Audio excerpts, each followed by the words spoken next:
L'administration Trump, je le vois bien, ils essaient tellement de passer à cette prochaine guerre. Ils veulent vraiment, vraiment y aller. Je veux dire, Trump le veut vraiment, et ça devient sérieux. C'est aussi pathétique, comme tu l'as dit. Je vais juste lancer la vidéo, elle est muette, donc tu pourras commenter pendant qu'elle passe. Il y a un deuxième pétrolier. Il y en avait déjà un premier, capturé plus tôt en décembre. Et maintenant, il y en a un deuxième qui battait pavillon panaméen. Ce n'était pas un pétrolier sanctionné. Trump dit qu'il reprend tout le pétrole. Et il y a même des rapports parlant d'un troisième pétrolier. Oui, c'est la poursuite active. La vraie, n'est-ce pas? Voilà ce qui se passe, Pepe.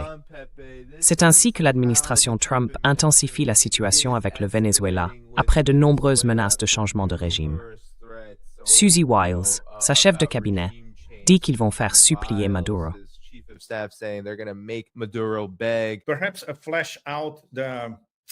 Peut-être faudrait-il développer les nombreuses formes que prend ce blocus américain contre le Venezuela. J'ai commencé par la guerre contre la drogue, puis par le changement de régime, et maintenant nous en sommes à une sorte de pirate des Caraïbes. En somme, un blocus maritime du Venezuela, qui ne les fait pas bouger d'un pouce. Nous n'avons pas encore vu de réaction, même indirecte, de la part de la Russie ou de la Chine.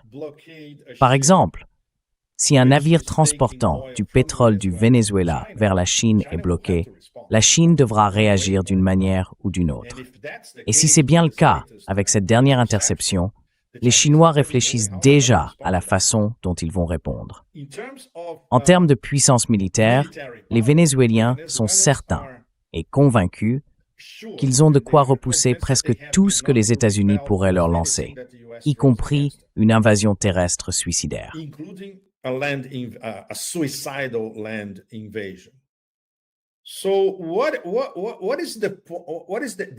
Alors, quelles sont les répercussions de tout cela pour l'Amérique latine et pour le Sud global? Du point de vue de la stratégie de sécurité nationale du type « Queremos », nous voulons, ils affirment que l'Amérique latine est leur arrière-cour, qu'ils peuvent y faire ce qu'ils veulent et s'en tirer sans conséquence. Du point de vue du Sud global, c'est un empire désespérément impuissant qui tente de contrôler son arrière-cour et échoue. Voilà le choc de récit auquel nous assistons en ce moment. Nous ne savons pas, bien sûr, où tout cela va mener, mais je ne parierai pas sur une capitulation du Venezuela. Ce n'est pas l'Irak de 2003. Les Américains ne peuvent pas acheter tous les généraux qu'ils veulent pour renverser Maduro et installer le lauréat du prix Nobel de la paix, ce pathétique lauréat du prix Nobel de la paix. Le soutien populaire à une intervention américaine est quasi nul, et le peu de soutien existant vient des Vénézuéliens exilés en Floride.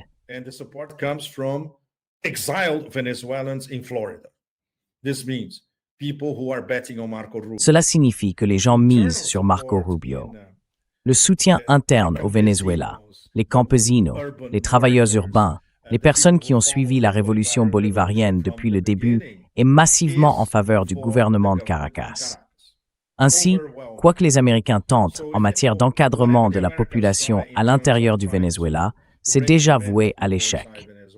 Ce qu'il reste, ce sont des scénarios militaires, tous extrêmement douteux, pour ne pas dire plus. Les Russes et les Chinois sont-ils intimidés? Pas du tout. Si l'on regarde ce que disent les Russes à l'ONU et ce que déclarent les Chinois lors de leur point de presse au ministère des Affaires étrangères à Pékin, ils affirment essentiellement « Nous soutenons la souveraineté du Venezuela et cela restera le cas. Nous sommes contre toute ingérence étrangère. »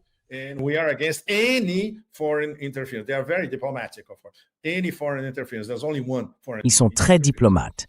Toute ingérence étrangère. Mais il n'y a qu'une seule ingérence étrangère. Alors, que se passe-t-il? Une impasse pendant quelques mois, et ensuite, parce que Trump a promis d'éradiquer le gouvernement vénézuélien actuel et de récupérer tout son pétrole, ou le pétrole de l'Amérique, qui aurait soi-disant été volé par le Venezuela. C'est une autre absurdité totale. Donc il va devoir tenir parole. Peux-tu imaginer les partisans de MAGA frapper à la porte de Trump et dire « Bon, et le Venezuela? On récupère ce pétrole? » Peu probable. Alors pourquoi l'a-t-il promis? Peut-être que Marco Rubio l'a vraiment piégé dans cette aventure. Si c'est le cas, waouh, il va y avoir des répercussions. Pas maintenant, bien sûr, mais dans un avenir proche. Alors Marco ferait bien de se ressaisir ou de prendre un aller simple quelque part.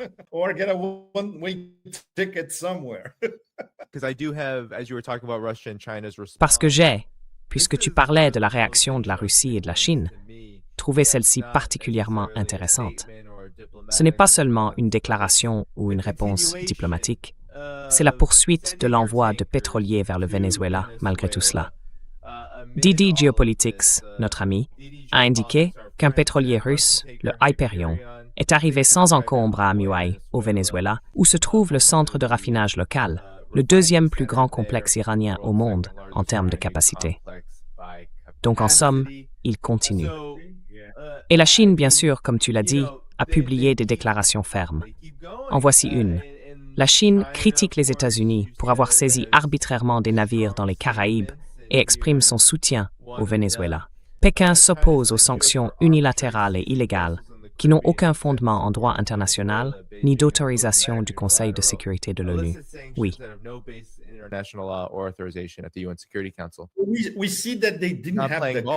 On voit bien qu'ils n'ont pas eu le courage d'attaquer un navire russe venant de Mourmansk, dans l'Arctique. Ils n'ont pas eu le courage de l'attaquer, de le saisir.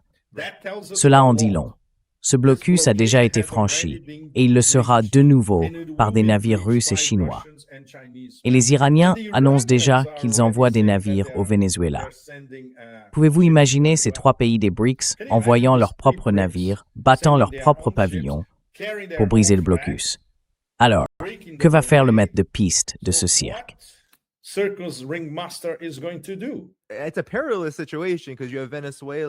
une situation périlleuse, parce qu'il y a le Venezuela.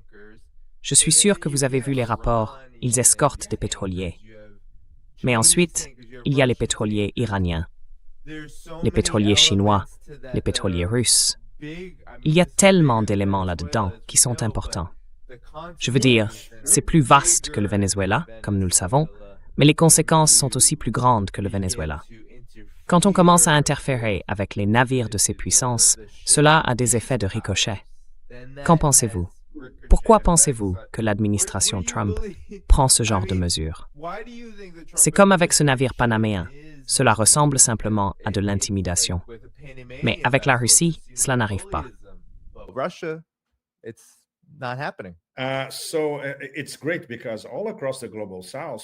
C'est formidable, car partout dans le Sud global, les gens prêtent attention à ces détails. D'accord. Alors qui peut échapper au blocus et qui ne le peut pas? Et tout de suite, on voit comment les choses évoluent. Cela avance d'une manière telle que tout ce vacarme et toutes ces menaces n'ont aucun effet.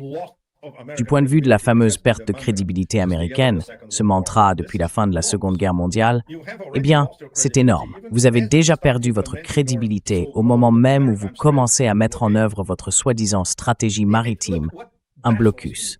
Écoute, ce qui me sidère, Danny, et vous tous, c'est qu'il n'y ait pas une seule voix parmi ces sycophantes de Trump 2.0, très médiocres, pour dire au président, en 10 secondes, 15 secondes, que tout cela n'a absolument aucun sens. Personne. C'est incroyable. Il prouve donc que c'est une administration d'idiots, de crétins, vraiment. Il n'y a aucune explication à cela.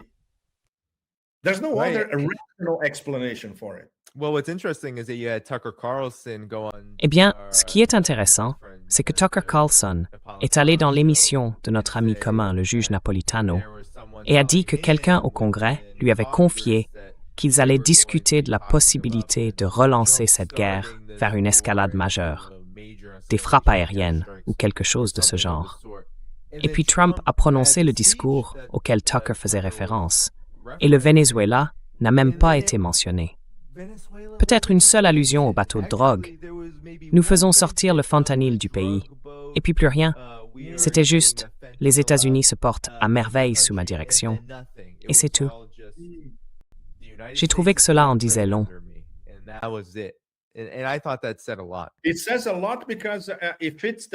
Cela en dit long, car cela correspond au schéma de construction d'un récit.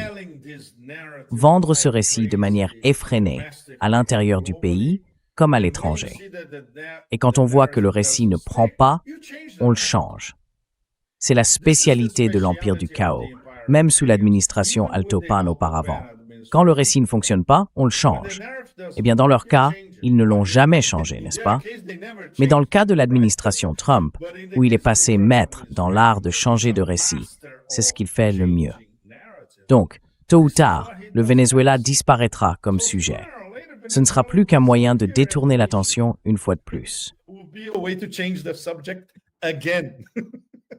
D'accord, nous avons gagné, nous avons négocié, c'est fini. Plus de drogue, plus de drogue. Nous allons récupérer tout le pétrole. Nous l'avons récupéré. Nous l'avons. Je voulais vous poser cette question parce que, dans le document de la stratégie de sécurité nationale, bien sûr, l'hémisphère occidental y figure partout, la doctrine Monroe. Mais la Russie et la Chine y sont mentionnés très précisément comme des acteurs de la région. Cette doctrine Monroe, j'essaie d'expliquer aux gens qu'elle s'appliquait autrefois à l'Europe. À l'époque où l'Europe était l'ancien colonisateur et où les États-Unis voulaient les en écarter pour pouvoir tout garder pour eux. Maintenant, ce sont la Russie et la Chine. Mais qu'est-ce que la Russie et la Chine font exactement dans la région qui provoque une réaction? Car, même si une partie de cela peut relever de menaces fantômes, il nous faut simplement une menace à justifier. Je ne pense pas que ce soit tout. Je crois qu'il existe des relations qui se construisent en Amérique latine et qui sont préoccupantes, et je me demande si vous pourriez les développer. Préoccupantes pour les États-Unis, l'Empire du Chaos, devrais-je dire. Pas pour moi.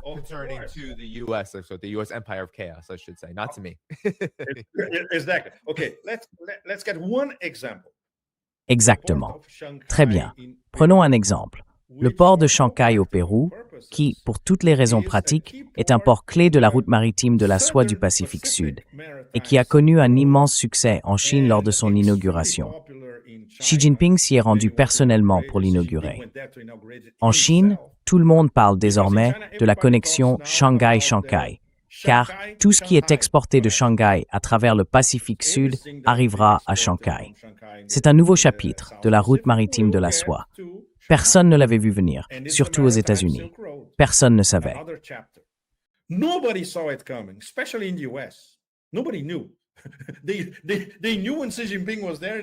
Ils savaient quand Xi Jinping était là pour inaugurer le port.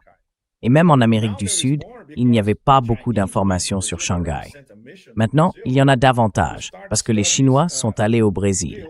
Ils ont déjà envoyé une mission au Brésil pour commencer des études en vue de construire un port, évidemment par les Chinois. La fameuse route bio-océanique reliant la côte atlantique du Brésil à la côte pacifique du Pérou.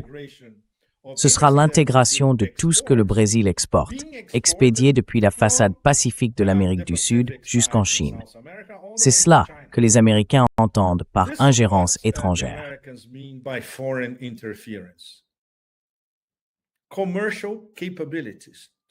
Les capacités commerciales, les capacités d'échange, ou encore le fait que le plus grand partenaire commercial du Brésil, la première puissance d'Amérique du Sud, soit la Chine. C'était autrefois les États-Unis, il y a environ 12 ou 15 ans, si je ne me trompe pas. Depuis une dizaine d'années, c'est la Chine. Et les deux sont membres des BRICS. Le Brésil et la Chine sont très, très proches à bien des égards, à un point que les Américains ne peuvent qu'envier. Voilà ce qu'ils entendent par ingérence étrangère, car la Chine progresse partout en Amérique du Sud et en Amérique latine dans son ensemble. Quant aux Russes, leur puissance douce se renforce également dans toute l'Amérique latine. Bientôt, il y aura davantage d'investissements russes dans toute la région.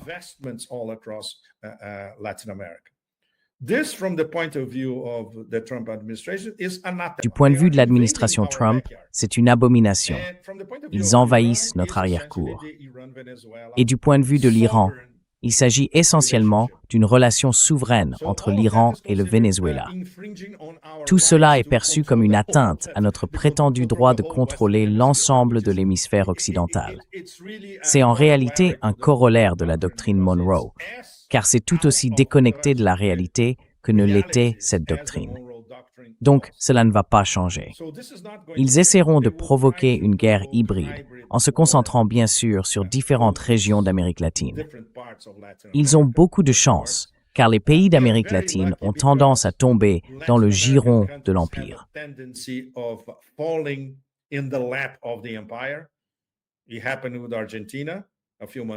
C'est arrivé avec l'Argentine il y a quelques mois, et maintenant ça s'est produit avec le Chili. Cela pourrait même arriver totalement avec la Bolivie. Mais en Bolivie, il y a encore beaucoup de soutien populaire pour ce qu'il reste des années Evo, n'est-ce pas?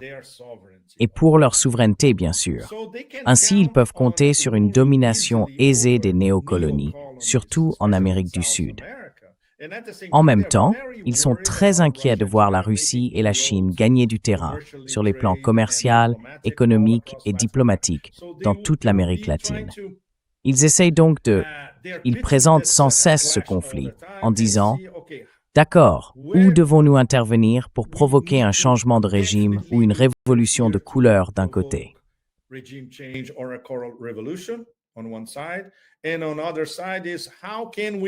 Et de l'autre côté, il s'agit de savoir comment ils peuvent saper les avancées des Russes et des Chinois dans tel ou tel pays. Cette dynamique va donc se poursuivre. Cela signifie qu'ils essayent de s'accrocher au contrôle de tout l'arrière-cour, ce qu'ils ne peuvent pas faire. Ils peuvent en contrôler une partie importante, mais pas certains des pays les plus importants. Dans le cas des relations de l'administration Trump avec le Brésil, la situation va devenir bien plus compliquée qu'elle ne l'est déjà. Car lors des prochaines élections, nous pourrions peut-être revoir Lula, mais il est aussi possible d'assister au retour de l'extrême droite. Et le Brésil tomberait alors instantanément dans le giron de l'Empire. C'est donc un jeu à très gros enjeux. Très, très gros enjeux. This is really high stakes game, very, very high stakes. We've heard US officials literally say, oh, well, Colombia is... Vous savez, nous avons littéralement entendu des responsables américains dire « Oh, eh bien, la Colombie arrive, le Brésil arrive avec ses élections. » Il y a ce message très clair qui est envoyé, selon lequel tout tourne autour du contrôle total. Mais Pepe, une question que j'avais, c'est, même avec « oui, oui, oui », mais malgré tout, la question est, qu'est-ce que les États-Unis vont proposer après cela? Parce que la Russie et la Chine entretiennent de nombreuses relations avec des néocolonies. Elles peuvent commercer avec n'importe qui. Est-ce que cela arrête ou résout réellement quelque chose? Ou est-ce simplement une mesure temporaire, une tentative de mettre les choses en pause, dans l'espoir de ralentir un peu ce processus déjà en cours? Oui.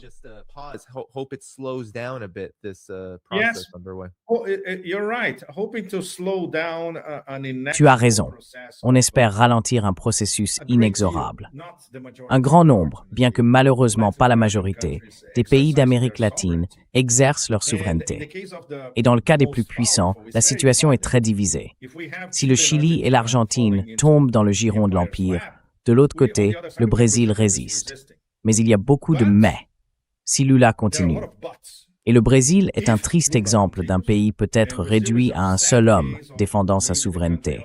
Celui qui succédera à Lula ne sera jamais au même niveau, ni comme négociateur, ni par son profil, un profil de haut niveau à travers tout le Sud global, ni par sa compréhension des motivations de l'Empire, etc.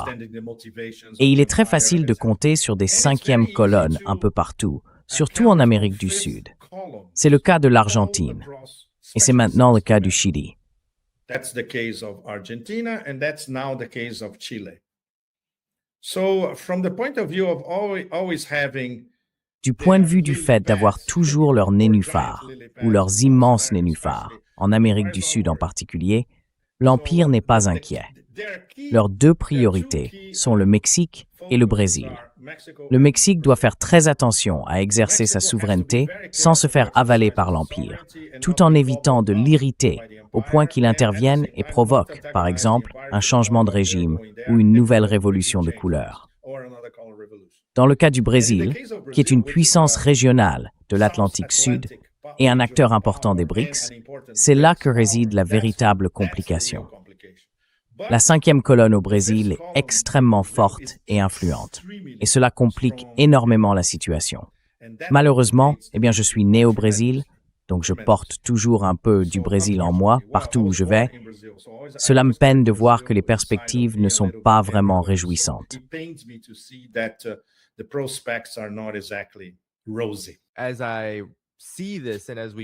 À mon avis, et comme nous le voyons tous les deux avec ce qui se passe au Venezuela, je pense que les gens ont vraiment sous-estimé la force du Venezuela et à quel point le reste de la situation est fragile, surtout en Amérique du Sud.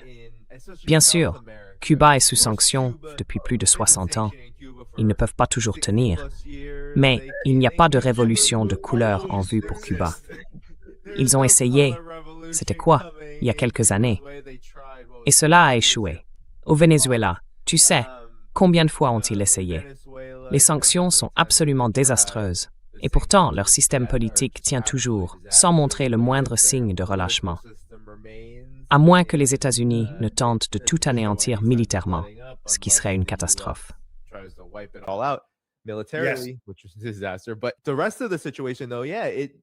Mais pour le reste de la situation, oui. Si l'on regarde les concurrents, nous avons même, par exemple, Gustavo Petro et Claudia Sheinbaum, deux acteurs très importants dans ce processus de multipolarité en Amérique latine. Ils ont un peu vacillé. Ils ont laissé une certaine marge de manœuvre aux États-Unis concernant le Venezuela. De la même manière que Lula a dû ou s'est senti obligé de laisser un peu de place en n'allant même pas jusqu'à reconnaître, par exemple, que Maduro est le président du Venezuela. Sheinbaum et Gustavo Petro ont tenu des propos très contradictoires sur ce qui devrait se passer. Pas d'intervention, mais le peuple doit décider. Mais le peuple a déjà décidé. Maduro est le dirigeant. But the people have already decided Maduro is the leader. Cette dynamique montre, à vous et à notre public, à quel point il est très très difficile de naviguer dans l'humour, les caprices et les idiosyncrasies de l'Empire, surtout parce qu'ils sont concentrés en un seul homme. Je ne dirais pas qu'il est Jules César, c'est Caligula, et Caligula ne fait que décider. Nous avons eu beaucoup de discussions sur les empereurs romains ces derniers jours ici en Italie, et il y a un consensus pour dire que, oui, il est essentiellement une réincarnation de Caligula. Ainsi, tout dépend de ses sautes d'humeur. D'autant plus que, encore une fois, il n'est ni tacticien, ni stratège, ne lit rien et est incapable de penser à long terme.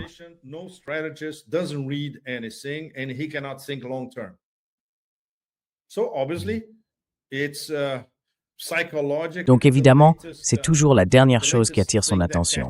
Et 5 secondes plus tard, c'est autre chose. Sa capacité d'attention est de 5 à 10 secondes, et il est incapable de retenir ou de traiter des informations cruciales. Alors, imaginez Sheinbaum, Petro et Lula. Nous devons élaborer une stratégie pour contrer cette situation, mais sans jamais l'antagoniser directement. Jamais. Règle numéro 1. C'est un exercice d'équilibre, très très compliqué. Et bien sûr, ils ne sont pas des puissances nucléaires. Ils ne sont pas des puissances hypersoniques. C'est une chose quand la Chine et la Russie font cela, c'en est une autre tout à fait différente pour le Mexique, le Brésil ou la Colombie. Oui. Right. Yeah. Yeah. And, we're going to close here, Pepe. Oui. Et tu sais, on va conclure ici.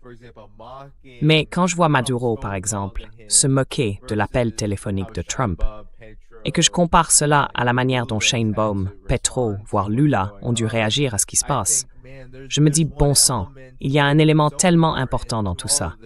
C'est d'avoir les forces armées, d'avoir l'armée et d'avoir du soutien. Avoir tout l'appareil d'État de ton côté. Pas seulement le parti élu auquel tu appartiens, mais l'État lui-même. C'est un élément qui, enfin, regarde, la Colombie et le Mexique, les États-Unis, les services de renseignement, l'État profond, ils sont tous impliqués là-dedans. Donc oui, il est très difficile de repousser les limites. Très difficile. Push the envelope, very difficult. And there's an element Danny. Et il y a un élément, Danny, un élément de swing là-dedans, ce qui est très caribéen. Ils savent comment swinger, ils savent comment bouger, ils savent surtout comment parler, et ils connaissent le pouvoir de la moquerie. On peut détruire une superpuissance en la tournant en dérision, et ils comprennent cela mieux que d'autres. Les Vénézuéliens le comprennent, les Colombiens le comprennent, les Cubains comprennent probablement cela mieux que quiconque. Yeah. Oh, yeah. Oui. Well, they're- Oh oui. they're Eh bien, leur ancêtre Fidel Castro était très doué pour ça. very good at it. Très doué pour ça.